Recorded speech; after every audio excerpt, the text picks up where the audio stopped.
Hi everyone, this is the Ask Annie podcast, Horse Girl reviews on products you use. This episode is brought to you by Central Life Sciences. ClariFly Larvicide is more than just a fly control product. It is the first step towards improving horse comfort and keeping nuisance flies out of your stables. This feed additive uses an active ingredient that passes through the digestive system of horses and is expelled in their manure, where it stops flies in their larval stage.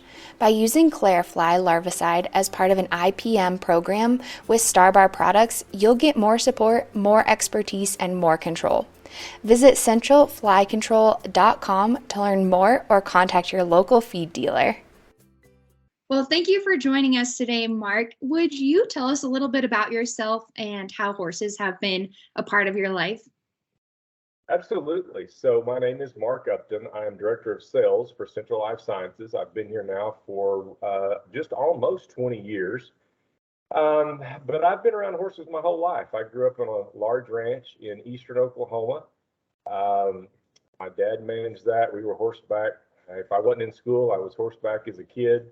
Kind of gave that up a little bit as I went off to college and then graduated and moved to South Carolina for a few years and got away from horses. But when we came back to Oklahoma in the early 90s, man, it's been a part of my life ever since. I raise a few quarter horses. I train a few rope horses in my spare time. I just don't know. I don't know what I'd do without them anymore. They're a very integral part of my life. Yeah, absolutely. And you've been with Central Life Sciences for quite a few years now. Can you tell us about why you love the company and its products? Well, I am in a sales role, but I don't see myself as a salesman. I've used Central Life Sciences products long before I went to work for them. I know they work. I see it as being able to just go out and help producers. I've traveled the entire United States and a little bit internationally, and it's just we offered really good products that are a solution to problems, and so it's just a really easy fit for me. I enjoy production agriculture, and that's what we're all about. And what is your typical day like in your role? Boy, I would love for you to go with me for a few days because there is no typical. I would tell you pre-COVID, my typical day would be on an airplane, flying around the country and meeting with producers. And, I might fly into Rapid City, South Dakota and rent a car and head west and go calling producers out there this week. And next week I might be flying into Atlanta, Georgia. I mean, it was just different every week. Now, since COVID hit, slowed us down a little bit. It's a lot of conference calls and things like that, but it's different every day. I'm very lucky in that we get to work with producers all over the U.S. and Canada, and it's just interesting to see how different producers go about their livestock production and get to be a part of that. Yeah, I bet that is interesting to see all the different functionalities and facility setups, everything like that. Yes, ma'am. And Central Life Sciences is all about environmentally sound insect control. Can you explain why keeping the environment in mind is so important for Central Life Sciences? Well, I mean, I think on many levels, I think that's important. I mean, we want to leave things better for the next generation than we found them. There are some products out there that are probably not as environmentally friendly as others. And so I think it's just important that we go after a targeted species. And let's face it, when you talk about environmentally friendly, in my mind, if you're trying to control a species, an insect in our case, you want to control that insect and not have problems with other species. It wouldn't be any different than you're trying to you're trying to kill a mouse, and unfortunately your dog or cat gets into whatever you're using. It's the same thing with this.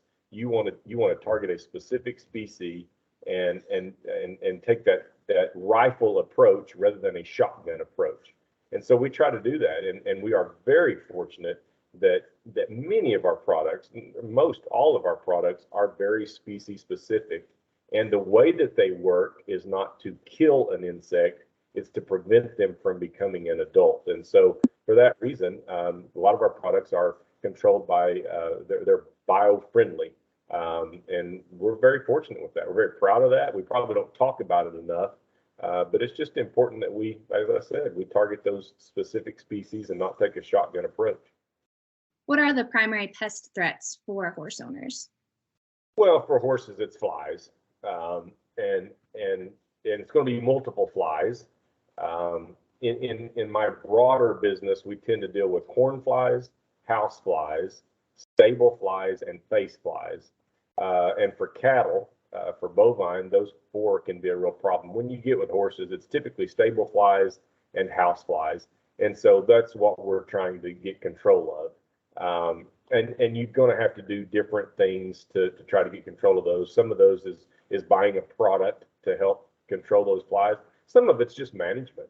Some of it's just keeping manure picked up and just general management things that can help keep those flies to a minimum. Yeah, definitely. And you touched on this, we were talking about the environmentally sound, but can you explain the science behind Central Life Sciences feed through products like ClariFly Larvicide? Yeah, so we have several different products, but ClariFly specifically, I won't get very technical here because I'll get way over my head, but it's known as a chitin synthesis inhibitor. And what that means is an insect has an exoskeleton, kind of like your fingernail, and that's predominantly made of chitin. Well, all this product does, all ClariFly does, is prohibit that immature insect from forming this exoskeleton or this chitin, and so it dies as an immature versus becoming a mature adult.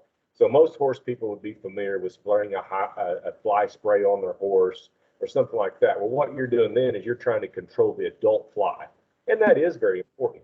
What we're trying to do with ClariFly is prevent it from becoming an adult, and so we're feeding it to the horse so that when they pass it into the manure and that manure gets piled up in a pile, you're forking a stall into a wheelbarrow, you're putting it in piles. All we're trying to do is when that fly comes to the manure to lay their egg, we're going to prevent that egg from becoming a mature adult. Wow, that's really interesting. And Central Life Sciences recommends a 30-30 approach to administering feed through products. What does this mean for horse owners, and how do you administer the product? Well, what that means for a feed through. So if you're going to use what I would call a hard kill chemistry, in other words, if you're going to use a bait.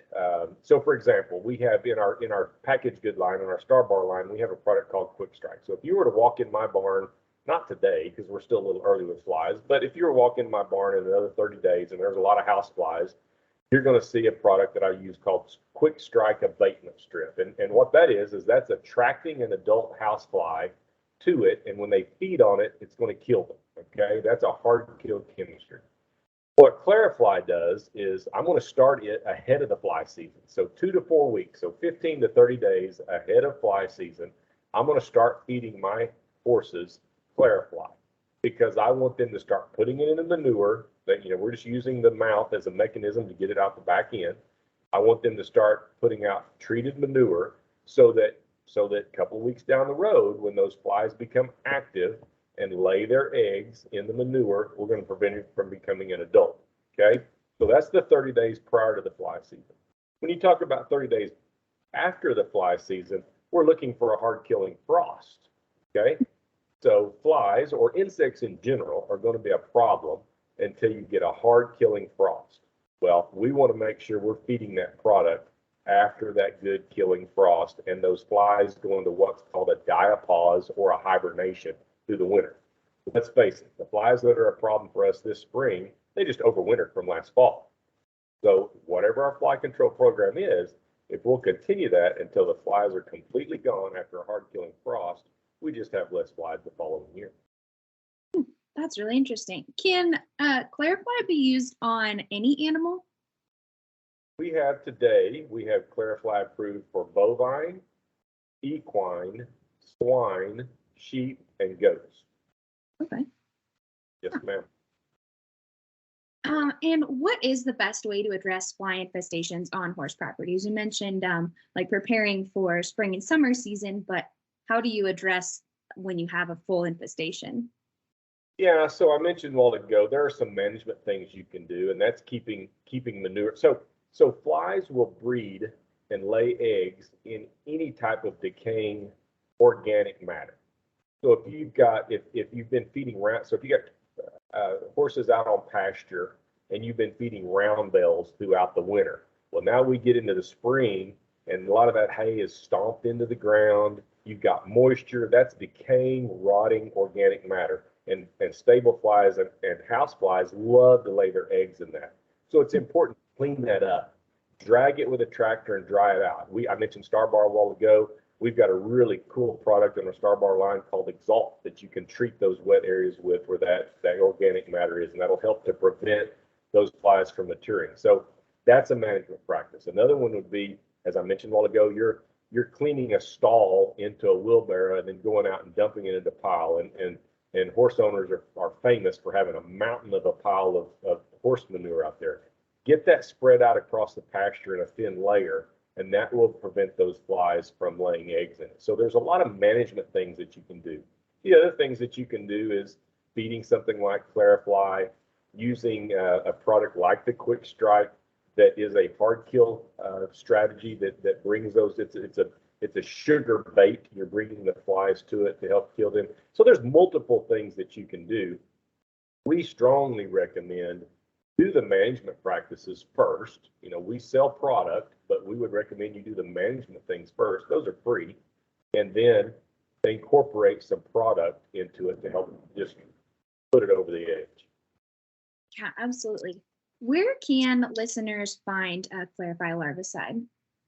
So ClariFly, we do business with almost every feed manufacturer across the U.S. and Canada, and so we sell ClariFly to the feed manufacturer, and they are putting it into their product. So my recommendation would be whatever feed company you're doing business with, whatever dealership you're going to, tell that dealership you would like to have the product you have today with ClariFly in it. They'll reach out to their feed manufacturer, and they've got options. There's a lot of things across the country that are available, and if they need help finding it, they're welcome to get in touch with us. We'd be happy to help point them in the right direction.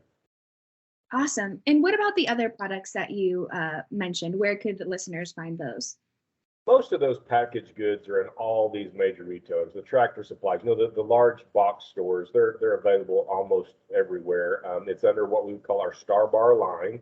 And again, if their local dealership doesn't have these products, and that almost never happens, but if they don't, they're welcome to get in touch with us, get on the website, call us, whatever. We can help them find those. But the Starbar line of products is just almost not any store that they're not on the shelf.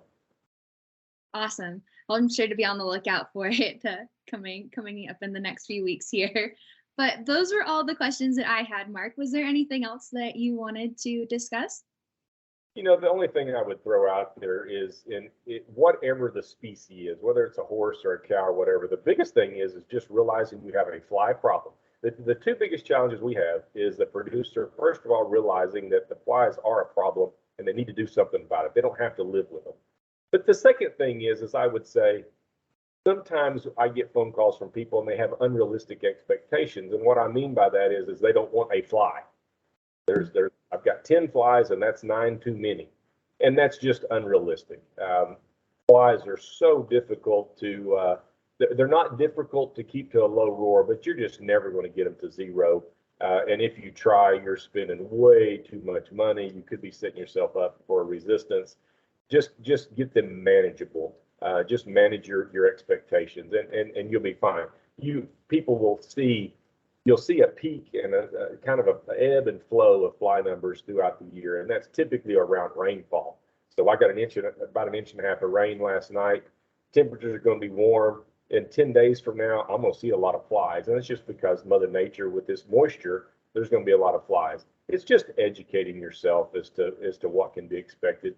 But again, I'll say, if people have questions, they're more than welcome to reach out to us. We've got entomologists, we've got sales reps across the country. We'd be happy to explain to them what's going on and why it's happening, and then how to control the flies.